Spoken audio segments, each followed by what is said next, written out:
Well, hey, Faith Church family. I'm here in the sanctuary and getting ready for 2 services this Sunday with a new service schedule. And you might hear the echo of the sanctuary. And you'll notice behind me, just over my shoulder, is a piano. And currently the piano is empty. The seat is empty, at least. And there's no one here to play music. And you know, as I know, that this is a new year. It's a new reality. And we have a new plan for worship. And I'll be sharing that with you a little bit this Sunday. And speaking of worship, we begin with a new series in this new year called Vertical, Aligning My Heart with God. And I'll encourage you with this. I would challenge you to be here for these next 5 weeks. Worship is to be a central piece in the life of a Jesus follower. And for many of us, we think of worship maybe in different ways. Matter of fact, one piece of homework I would give you is just think about it. How would you define worship? If you could write a sentence or two, what would it be? I would encourage you not just to think about this, but actually write it down. How would you define worship? We're going to be defining worship this Sunday, talking about it over the next 4 to 5 weeks.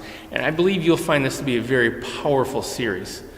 In a time in which we can be so easily driven by music and energy and the things that we all love, we're going to take a broader and a deeper look at worship and challenge each of us to become worshipers.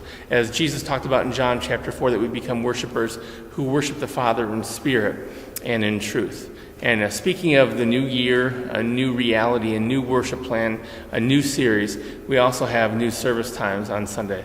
8:30 in the sanctuary and then 10:45 in the theater. And don't forget, kids stuff at 9:45. It's a new time for that. And I'm really excited about that. We've heard your request to move it, and we have moved it. And so it's going to be a great time. Again, 8:30 in the sanctuary, 9:45 for kids stuff, and then 10:45 for our worship services.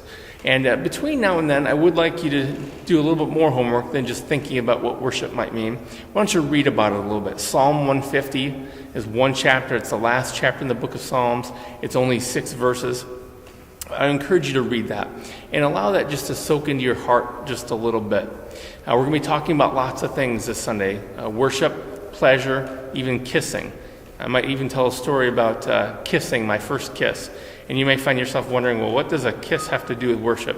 If you don't know the answer to that question, then you need to join us. Again, 8:30 and 10:45 at Faith Church. See you then.